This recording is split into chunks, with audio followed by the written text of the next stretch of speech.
Hey guys, and welcome to part 5 of our series, Fentanyl, What You Need to Know.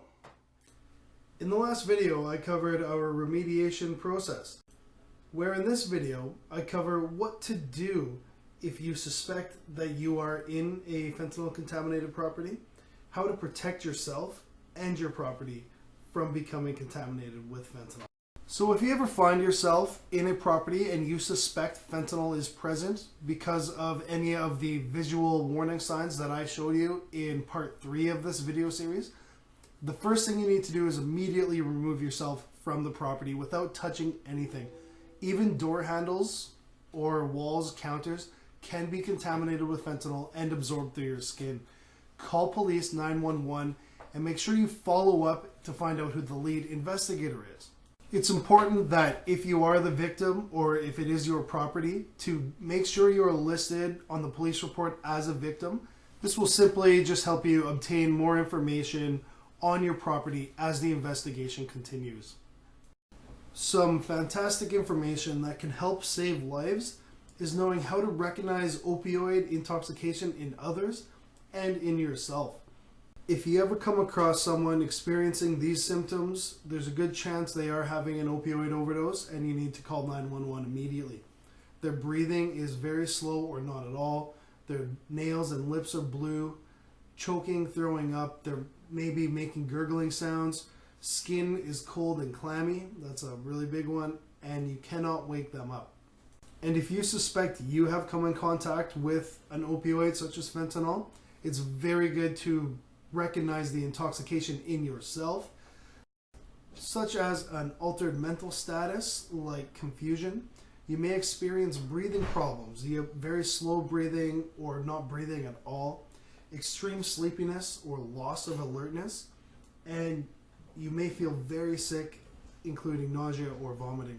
Even though we take every safety precaution to protect ourselves and our employees while remediating a fentanyl house, we always have multiple naloxone kits on site.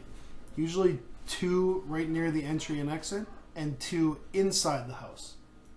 A quick summary of naloxone is it's basically an opioid overdose reverser. Depending on the amount of opioids ingested, it may take multiple doses of naloxone to cure the overdose.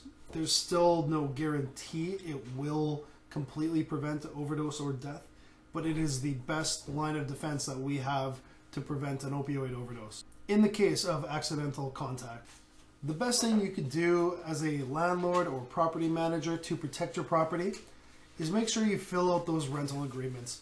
Gather your reference lists and contact those references. Confirm their identification.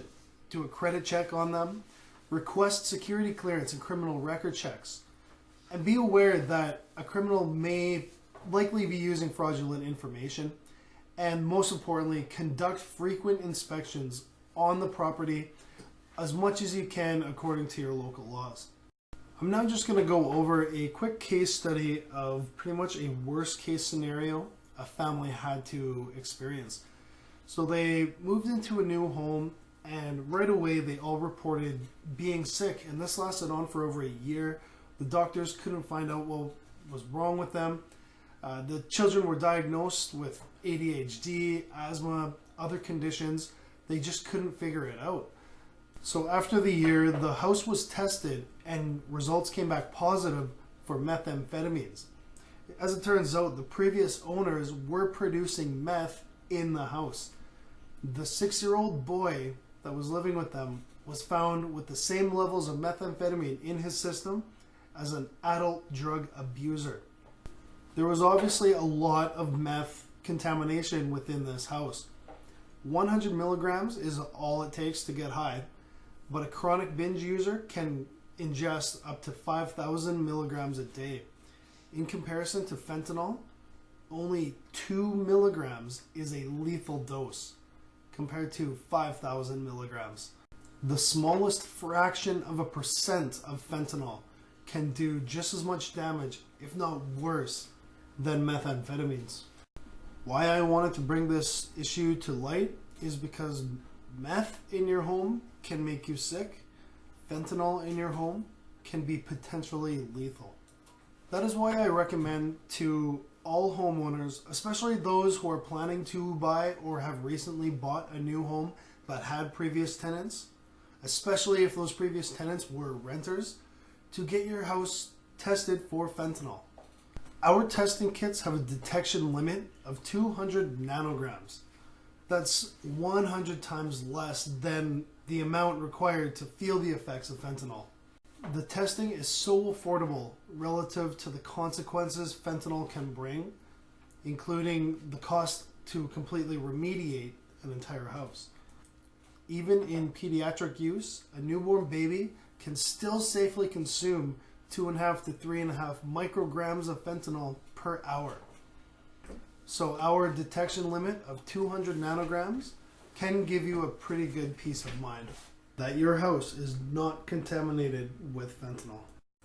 There are so many benefits to testing your house for fentanyl. These include reducing accidental exposure, overdose, or death, either to yourself, your friends, your tenants. You limit your liability as a landlord and property manager by doing all you can to prevent drugs from coming into your property. If a prospect tenant knows you drug test your property, either at the end of their lease or say quarterly throughout the year, they are not going to be bringing drugs into your property.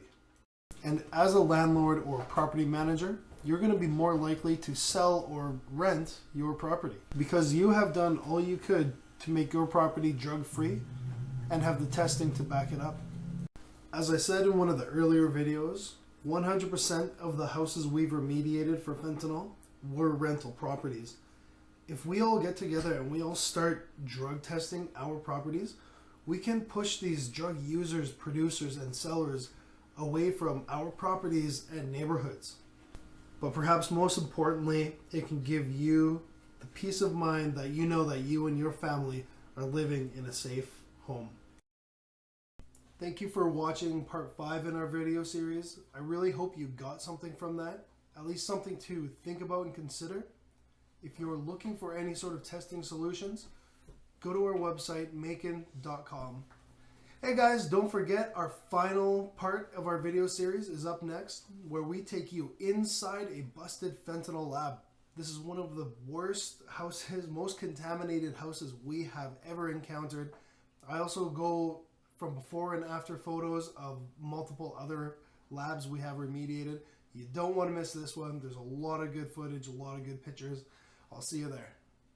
Mayken Hazmat Solutions. Making your home cleaner and safer. Mayken.com.